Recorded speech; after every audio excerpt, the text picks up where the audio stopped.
Alright, andyan na tayo. 1 second lang. Go tayo dito. Ayan, ayan.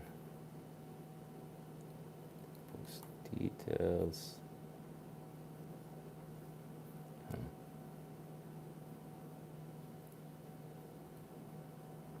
Second. Wait lang mga kameta.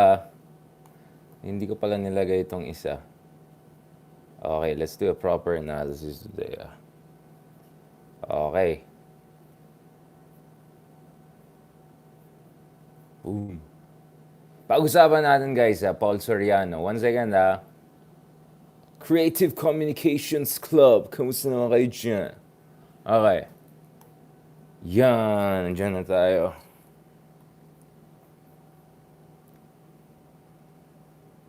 Ayun!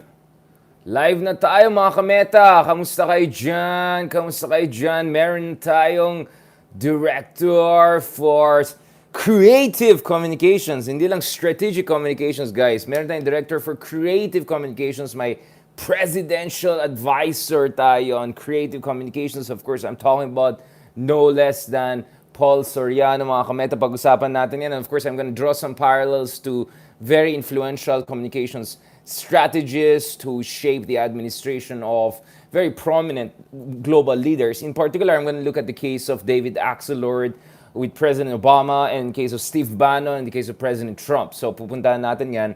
And then by the way, ko-connect ko rin yan dito sa issue ni, not issue, I mean, I'm going to connect it to Lenny Robredo's kind of academic stint slash sabbatical respite moment, whatever you want to call it, na meron siya ngayon sa Harvard. I think all of these things are very, very much connected. Yan, mga kameta, marami naman tayong hindi tayo magbabardagulan. Actually, gusto ko, guys, matinong usapan dito, guys. Gusto ko talaga matinong usapan, so bear with me. Now, as some of you may know, medyo over the past weekend or so, medyo may mga dramatic tayong exchange with some of our colleagues and friends over Twitter, and I hope we can move forward from that. Ako naman, in spirit of honesty, and I think it's really important na hindi tayo maging passive-aggressive. Well, as you may know, nag-apologize ako personally to some of the folks and friends and followers, economist friends, for some of the more, let's say, abrasive tweets that I made. But I also had to make this absolutely clear. I made it clear in private communication with some of the people, of course, they know who these people are, that, I just felt that there was something problematic with the prose and posturing of some of our economist friends in response to a good friend of ours, Dr. Lisandro Claudio of UC Berkeley. By the way, Leloy, congratulations dun sa tenure mo ngayon sa UC Berkeley. Of course, Leloy is a historian, not an economist by training. But for anyone who knows actually what's happening around the world, who knows what's the gold standard, they know that in places like the United States, in the leading academic institutions, actually historians are highly respected when it comes to economic analysis. You have, you have people like Skidelsky, for instance. I think, if I'm not mistaken, he's in University of Warwick. I'm talking about people like Neil Ferguson on the more conservative side, who used to be in Harvard with economic and MBA people, and now in Stanford University. I'm talking about Adam Tooze, for instance, of Columbia University, a highly, highly respected historian who has covered economic issues. So, sobrang third world po yung, bashing historians or trying to denigrate historians for supposedly not having the expertise to say anything on economic issues, when in fact, actually, in the first world, in really the leading academic institutions, historians tend to be even hired in economics departments, among others. And I made it absolutely clear. Economics is a social science. It's a moral science. It's not a natural science. No science is exact. Even medical sciences are not exact. I have been absolutely clear about that.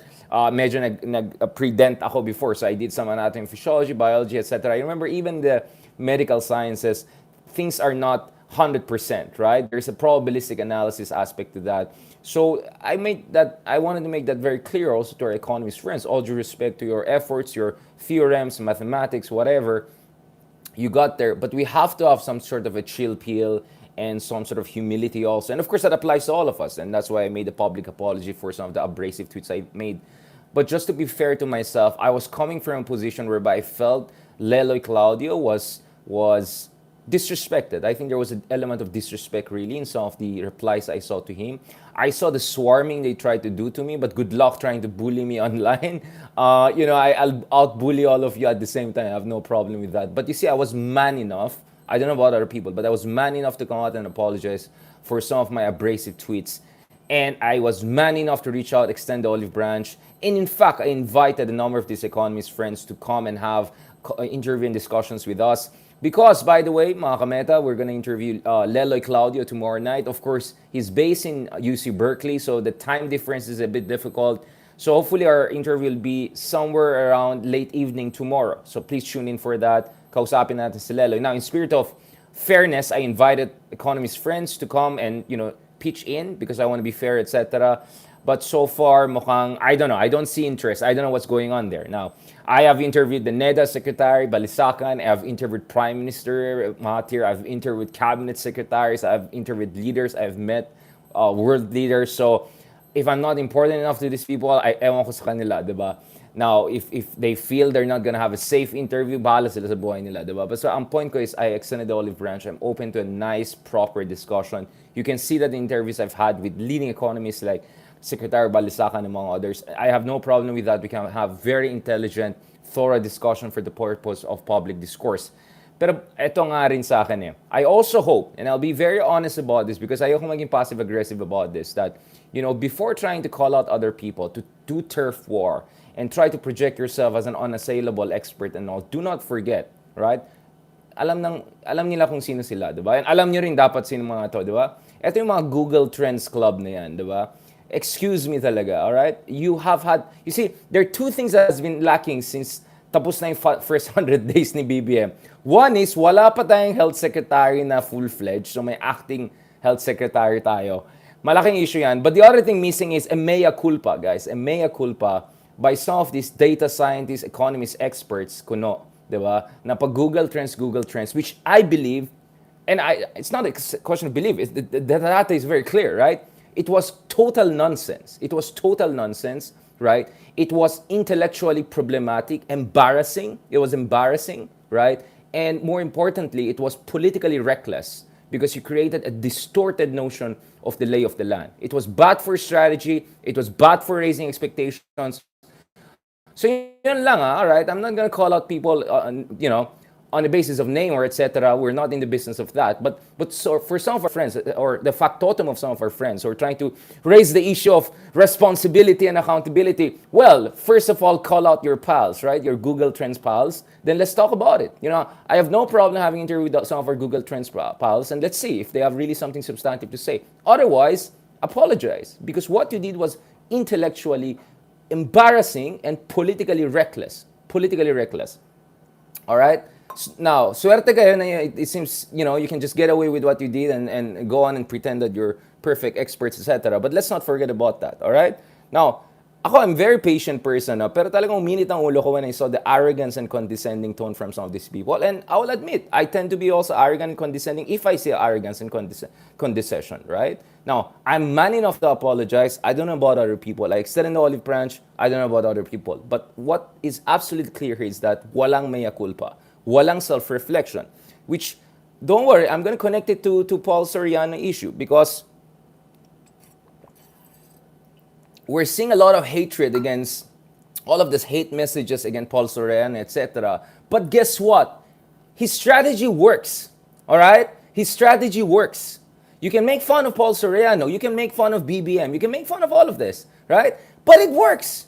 You know what? It works. Now, I'm not saying 100% with everything they say. I have had my disagreements, right? But their strategy works.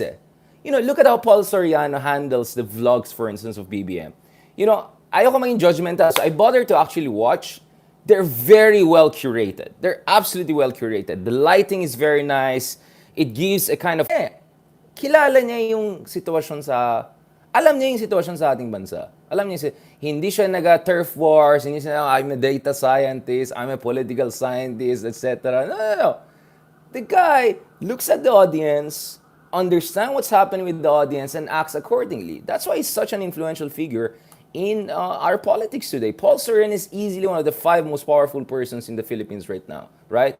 He operates very much behind the scenes, But you can see his work all over the place. The vlogs of the president, the Sona projection of the president, everything, the messaging, the communications. He may be even more involved in President Marcos Jr.'s communication strategy than we even know or we even acknowledge, right? So, I know marami nagpapatawa sa kanya, but, I see him very much like the David Axelrod of this administration, or if you want to take it in a different direction, very much like the Steve Bannon of this administration. And let's talk about it a little bit, because in politics, guys, communication is absolutely important. You want to win, you have to have a good communications, because you may have the best CV, you may have the best intentions, but if your communication strategy is palpak, if you don't have people that are effective, no, in terms of communicating your strategy, in terms of winning the hearts and minds of people, in terms of art of persuasion, etc., then wala, hopeless case ka. So here, guys, this is the case of David Axelrod, right? He's a fantastic book on Obama's campaign, how Obama went from virtual anonymity in the early 2000s to becoming a presidential contender and eventually the decisive winner in the 2008 presidential elections. Now, I bothered to read the biography of Obama. I bothered to read a lot about his background, his communication strategies. So, noong 2008 pa lang, etc., nakita natin yung efforts, yung influence David Axelrod in terms of overall communication strategy and grassroots movement and communications of Obama. Now, of course, Trump also had kind of his own version of David Axelrod. I'm not creating moral equivalence between the two, but I'm just talking about how important communications is to politics and winning power, right? So the other person, of course, is Steve Bannon, right, who was also extremely influential in Trump's even more coming from behind victory in the 2016 election. So if you look at the whole Trumpian populism, etc., Steve Bannon really was crucial to that. So we see whether on the Democratic side, whether on the Republican side, whether on the liberal reformist side, whether on the populist side, we very much see the influence of communication strategists, right? Or aggressive, persuasive, dynamic communications. Now, again, I'm not going into the moral equivalence question, because some have more fake news and distortions, some have more just snappy, exciting, interesting communication strategies. I'm not going to go into that. Ibang usapan na yan, but of course, what's my stance based on facts, right? So this is the context within which I think you have to understand also the role of Paul Soriano, because Paul Soriano is increasingly acting like he's really the chief strategist, communications person as far as the current administration is concerned. And we can see how close and how comfortable the two gentlemen are, the level of comfort level they have. And everyone talks about Tony G, etc. But I mean, look at the level of comfort that they have. It's because you need that kind of level of trust. It's not just, hindi lang yung matalino yung tao dapat eh. Hindi lang yung magaling dapat sa communications eh. Mahalaga dito yung level of trust and confidence between them. No? So this is something that I felt we have to pay more attention to it. And we can clearly see how President Marcos seems to be very respectful of the tips and ideas that Paul Soriano has as far as communication strategy is concerned. Yeah, yun ang sinasabi na, ako, baka makameta, naboboard na kayo. But I'm just showing you the bigger picture, guys. Because if we don't see it from a comparative standpoint, we're going to miss the point. We're going to miss the picture, right? There's a big picture here.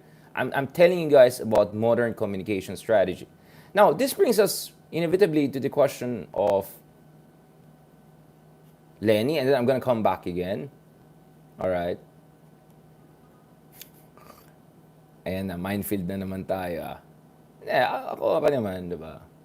Now, obviously, some issues have been raised. For instance, this is one issue has been raised in terms of like, ano ba talaga trabaho nitong creative communications? Of course, there are all sorts of accusations. What's going on here? So this is what we saw online. Mataas ang salary grade, etc. You can see the level of comfort between these two gentlemen, etc. Again, we have to double check that, all right? We have to double check that. Yeah, so based on some of the reports, we have to confirm it, the salary grade is in the 200,000 pesos territory. So we're talking about $4,000 to $5,000 per month, right? Not to mention there are many factors. Again, we have to double check that. But this is what we see based on the Classification Act of 1989, etc. Okay, double check natin. I-post ko naman yung link, guys, for you guys to see. All right, yung Pursuant to Republic Act, Republic Act number 6758, or the Compensation and Position Classification Act of 1989, and 11466, or the Salary Standardization Law of 2019, mukhang the salary grade, again, reportedly will be in the territory of 273,027 pesos, 278 pesos, right? So, medyo lumalapit sa 300,000 pesos, SG31. Now, of course, Paul Soriano is a very successful director, etc. He has done very well commercially, etc. So, I'm sure this is not about money or anything like that, to be fair to the gentleman, right? But of course, people are making issues because the idea of creative communication is something quite out of nowhere. So, on a more sarcastic or critical side, people are saying, ano to, ito ba yung alternative facts, alternative universe, yung sinasabi ni, alam niyo na, yung mga panahon ni Trump, etc. Now, let's just read what's out there, just to be fair. The Office of the President made the announcement the same day Soriano is set to take his oath as presidential advisor and celebrates actually his 41st birthday. Wow, 41-year-old na. Batang-bata pa nga natin, ah. Ating creative communications expert. Yun, no? Talaga. So actually, the oath, tapos na tayo dyan. Medyo natapos na tayo dyan.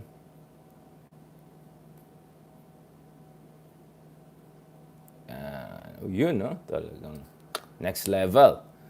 So, syempre kasama niya si Tony Gonzaga, another very big supporter of the president. So, at least consistent sila through and through na. They have been really behind the Marcos campaign, and now we see them very, assuming very influential role. Now, a number of people, katulad ni, Makabayan Party List member Teddy Casino, ay nagsabi, ano ba tong presidential communications, etc. What's going on here?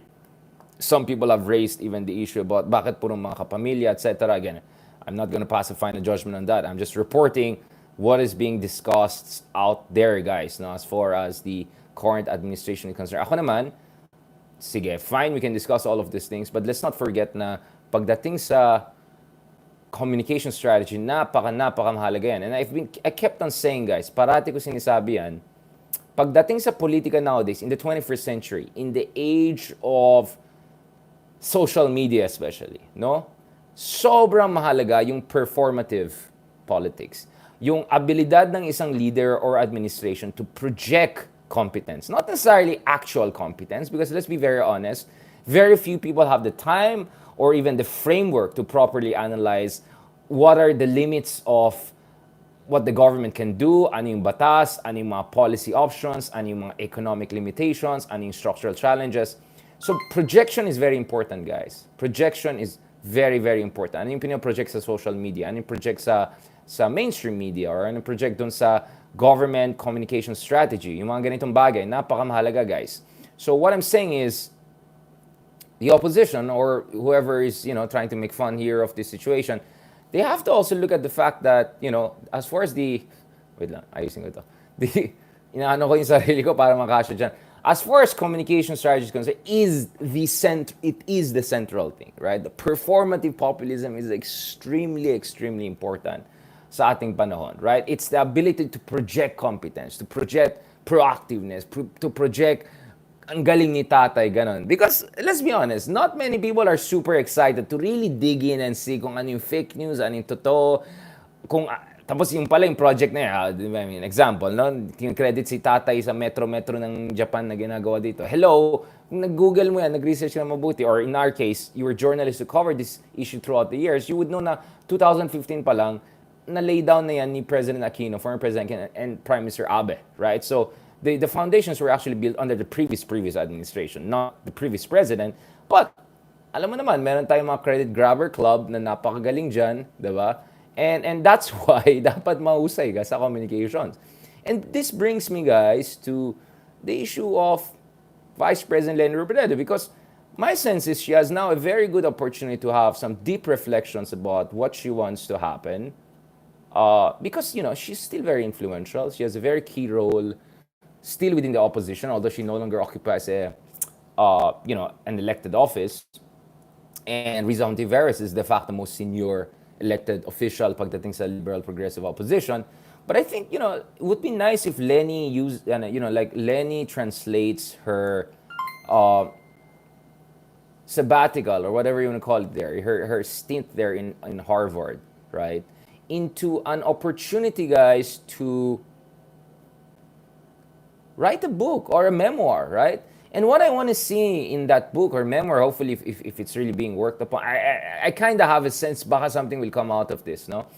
I want to see deep reflection on not only the strength and the courage of the opposition and what they were able to achieve against all odds, like 15 million votes against all the structural limitations, against a duo dynastic alliance, against everything else. Alam niya na, di ba? Alam na this, di ba?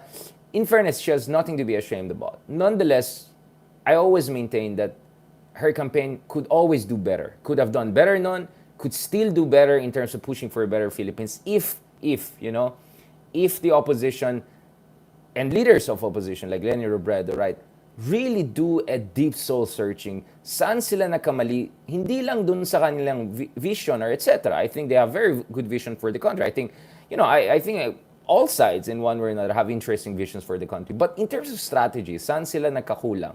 Ano yung mga mali nila? Yung Google Trends, no? Yung mga data scientist experts nila, ng mga Google Trends people na yan, ayan, nakikidikit sa kanya, yung mga yan. Maybe, she should call out yung mga nonsense na ganun, di ba? She should call out yung mga mambo-jumbo data science expert kuno, yung mga ganyan, di ba? And more than that, she has to provide not only kind of an analytic post-mortem, but kind of a blueprint for a more assertive, aggressive opposition, right? And more effective opposition. And, actually, something very interesting is happening right now. Remember, I said last meta natin na sana Leni will meet leaders of Latin American countries, progressive leaders who have actually managed to do very well despite, going against very, very difficult structural limitations. No? So look at the case of Brazil, for instance. This is Lula. He's not the youngest guy anymore, but he's very much tipped to be the next president of Brazil. And in his latest debate with Bolsonaro, he openly called the guy king of fake news and king of stupidity. I'm sorry about that. Yeah, palaban! Palaban! Palaban, guys. Palaban. Yan ang kailangan natin. Palaban, hindi pwede malamnyaw. Hindi pwede yung mabait lang, pa-cute lang, radical love. No, you go for it. You go all the way. Ito nga, tanda na si Lula, pero go pa rin Boom, boom, boom. So, and most likely he'll be the next progressive leader to win. And even if he doesn't win, he already won 48% of the votes in the first round. So, that's way more than Lenny or the opposition here has ever won. Like, the highest that the opposition leader won in presidential elections, I think, is Benigno Aquino, right? Just over 40%, right? Eto si Lula, most likely more than 50% na yan. It's gonna be tough. There's gonna be a lot of ugly scene after the elections because Bolsonaro a la Trump is not gonna accept it, and Brazil is a much more fragile democracy than the US given na yan. But guys, you need palaban leaders. Eto na, tanda-tanda na, go pa rin Kalaban niya, nakakatakot pa itong mga Bolsonaro and all. And please lang, don't give me this nonsense, this ignorant nonsense na, hindi, ang situation sa Pilipinas ay mas malala. Mag-research kasi kayo. Kasi kung titignan niyo yung misperception index, Ipsos, among others, and if you do qualitative studies, guys, as I said, you would know that actually Latin America, some countries like Brazil actually have a worse situation than us. And many Latin American countries, guys, ka-level natin almost in terms of fake news and all. So as a good proxy, right, for understanding fake news, so let me show you this, guys. This is the misperception index, which assesses how much people are misinformed on key public issues. And of course, fake news plays a big important role in that, on issue of drugs, on issue of governance, etc. Right? Ito, misperception index. Let's show it to you guys. So, as you can see, guys, right? Ay, malaking problema yan, diba? So, you have countries like Colombia, countries like Brazil, guys, countries like Mexico, Thailand, they're also in a very, very problematic phase when it comes to that. I want to pull out the other one that actually shows Philippines next to them. So these are back-to-back years that we're talking about. So the misperception problem is actually very, very bad. Let me pull out this other one para makita nyo, guys. Yung mga kameta natin sa YouTube, relax lang kayo dyan. Ma-upload naman yung graphics na yan. But at least, please listen to me while I'm discuss. Ayan ang sinasabi ko. Yan. Pakita natin sa inyo. Yan, para kita niyo talaga na may laban tayo guys. Di pa tayo number one. Alright? Di pa tayo number one. Medyo may laban. Maigpit ang laban guys. Maigpit ang labanan pagdating sa fake news. One second. Let me just pull this out. Ayan. Yan kasi guys. Mag-research kasi kayo ng comparative, etc. Para naman, di nung sa, Philippines kasi ganito, ganyan, Philippines kasi ganito, ganyan. Tapos, pag pinakita mo naman pinakita mo, tingnan mo yung data, awanan, di ba? Wala to. Lang ah.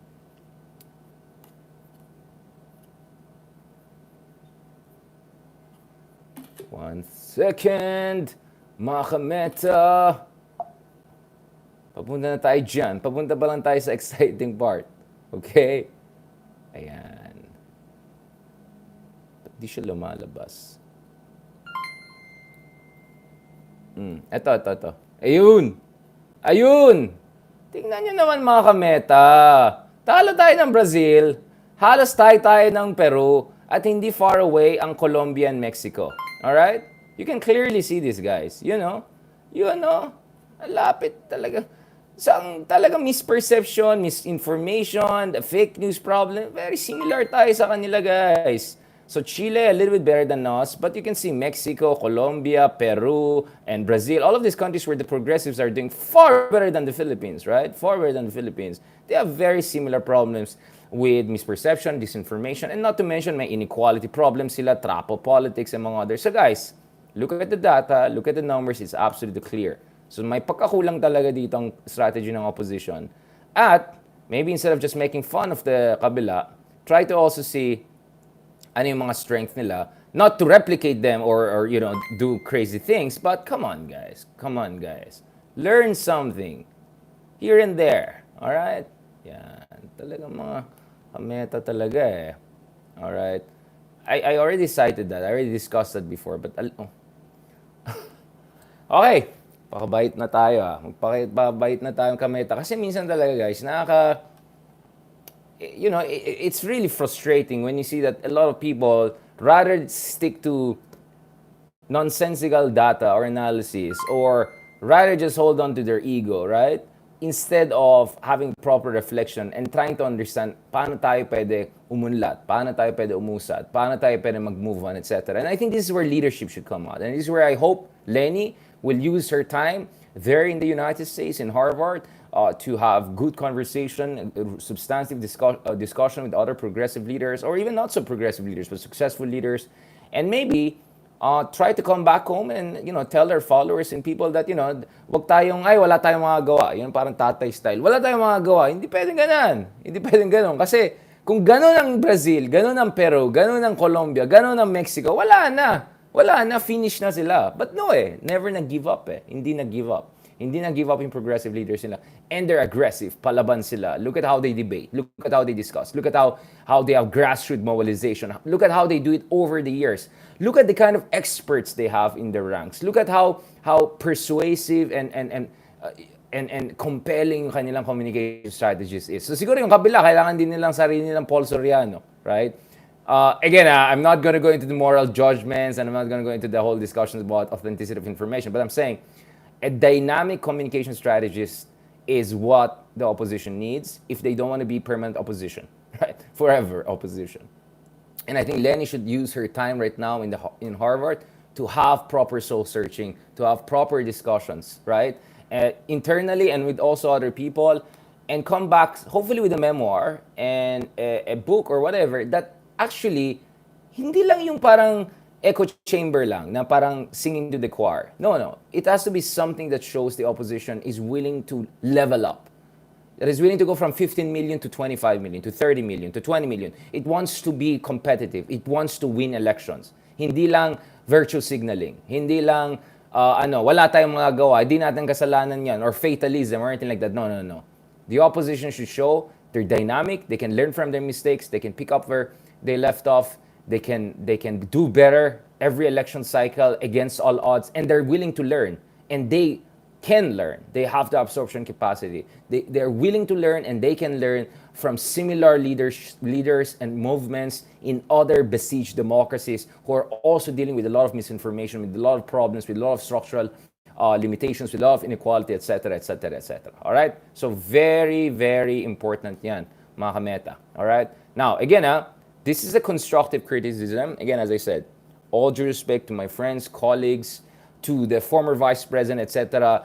Honestly, I just don't see many people doing this for them, right? So ako, since a bit above the fray tayo, right? I just feel it's my job as a public thinker to share my views, not based on just feel ko lang, no, but based on actually academic research, based on serious reflection, years of reflection, based on visiting all around the world, meeting leaders, young leaders, established leaders, whatever, all around the world, doing the literature review. And I'm sorry, if you want to, you can look at my H index, right? My publications on populism, etc., including, of course, on the return of Marcos Dynasty. I have a journal article in Journal of Democracy, right? Which is just the leading journal when it comes to these issues, democratization, etc., right? So yun, right? So I hope folks don't take this wrong. I'm just trying to a little bit tough love, but I think this is important because we won't have a real democracy if you don't have a strong opposition or a robust opposition. Di walang balance yan. And when there's no robust opposition, the only opposition is going to be court politics and internal drama, etc. And wag na tayo pumunta sa Vic Rodriguez issue and all of that. But maybe next time. All right? So thank you very much dun sa mga kameta natin, dun sa mga nanonood sa atin. I really, really appreciate this. Again, please don't get mad at the messenger, right? I'm just trying to be honest about this. Wala tayong I'm not invested in any party. I'm not invested in any side. I'm invested in values, in convictions, and I'm invested in making the Philippines hopefully a better place, right? Yun po ang gusto natin para sa ating bayan. And I think if you're really courageous, if you really care for your country, if you really care for democracy, you will be willing to take the heat, right? You will be willing to get bashed and attacked by all sides. And I've been bashed by all sides, not only two sides, all sides. So what? So what?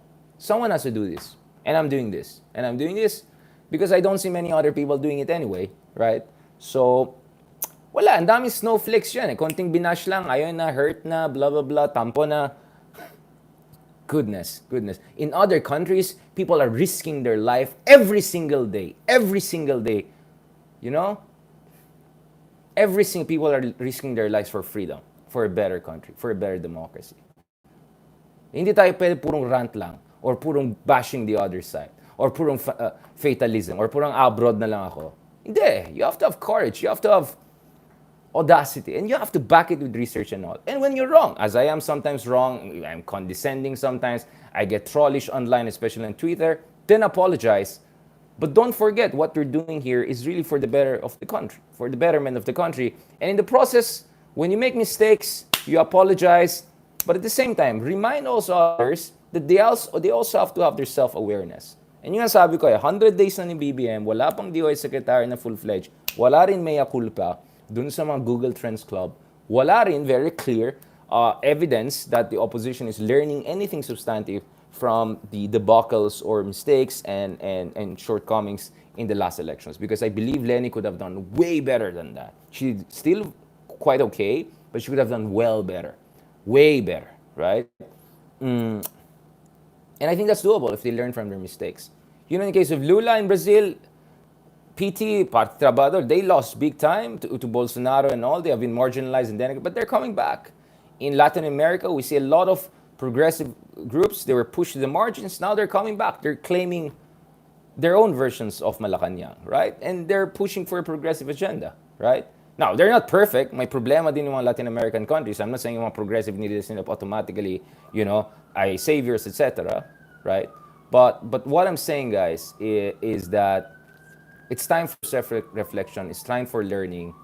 And it's time also for a dose of humility for all of us, including for myself. So again, I want to apologize to friends and colleagues and to our kametas sometimes that medyo abrasive ako. Naalala ko actually, last week yata, isa sa mga kameta nata, I mistakenly thought Nangyari din kay Ernie Carpio ata yun, di ba? Na, I thought ako yung tinitroll, yung pala iba yung tinutukoy. So, let me apologize, guys. Doon din sa mga kameta natin or yung mga followers natin on YouTube, on Twitter, etc. Tao lang po. I mean, put yourself in my shoes, guys. So, I say something, I get 2,000 comments, I get, hundreds of, thousands of, tens of thousands, hundred thousands of views, millions of views sometimes. So, minsan, of course, you're going through everything. You go heuristic, or you have cognitive biases. And remember yung mga system 1, system 2, etc. Think slow. Sometimes you have cognitive biases and you think tinatroll ka, yung pala ibang tinutukoy. So, let me genuinely apologize also to some of our followers na mistakenly, I thought na tinitroll ako, so I made like a mean comment or I made a trollish comment back, etc. And let me also tell this, guys, trolling is a verb too. It's not just a noun. So, pwede ka matinong tao, pero pwede ka magta-troll kung talagang obvious na you're not there for a substantive discussion. You're there lang para manginis or mag-provoke ng aggressive, interaction, etc. That's trolling, guys. When I say wag troll, sometimes I'm looking at trolling as a behavior, as a verb, right? So also keep that in mind. So again, apologies again also to our followers, etc. See, I'm man enough to apologize if I see my mistakes, but I am absolutely unapologetic in terms of my efforts to raise the level of discussion and call out yung mga kulang sa self-awareness at ang galing mag-posturing, diba?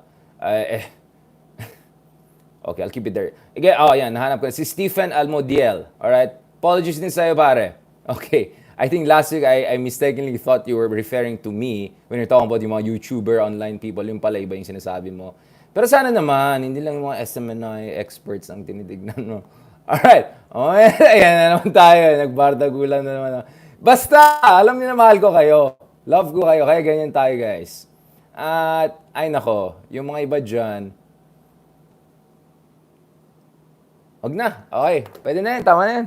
Tama na yan. I think I've said my piece. Gusto of course natin pag-usapan yung issue ng drug war. Alam niyo na yung issue sa yung nahuli na pero siguro ibang meta na yan kasi dami nangyari. I wanna go there, biglang may boom, may isang update na naman nangyari. So pag-usapan natin yan, alright?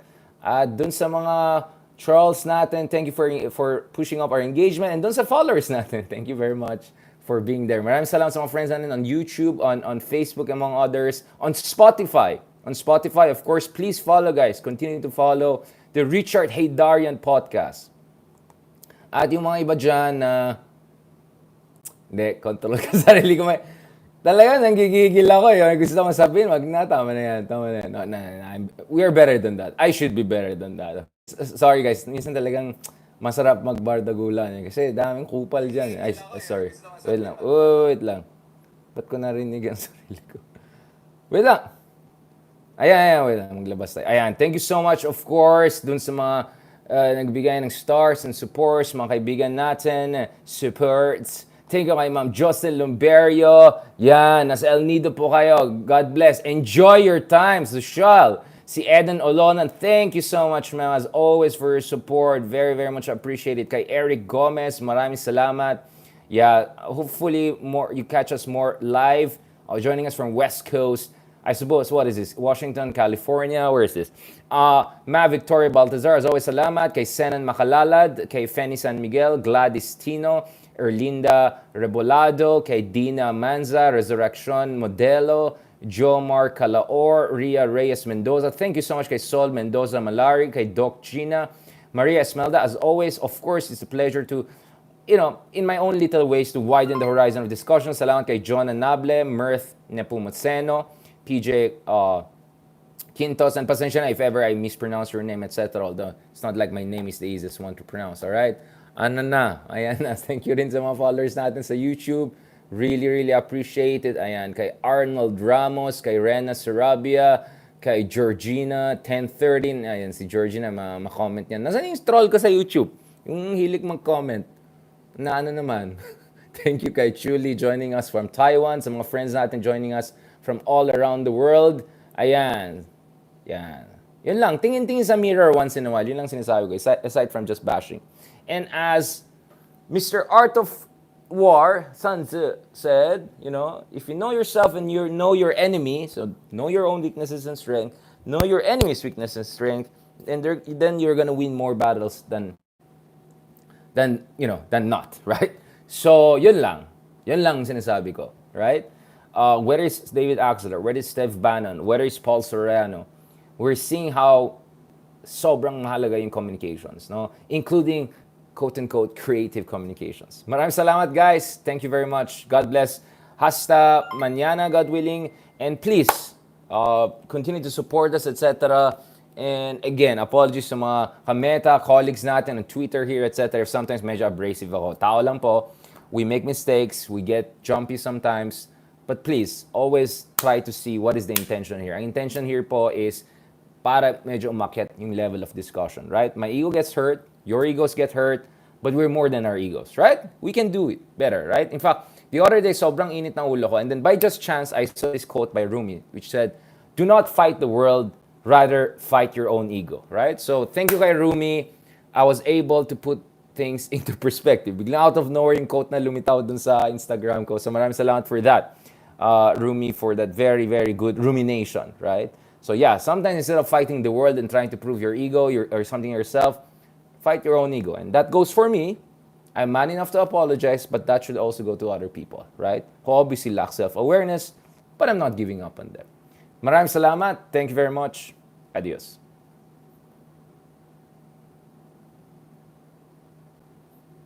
Salamat, guys. Thank you very much. Uy, walang nagbigay ng stickers, ah.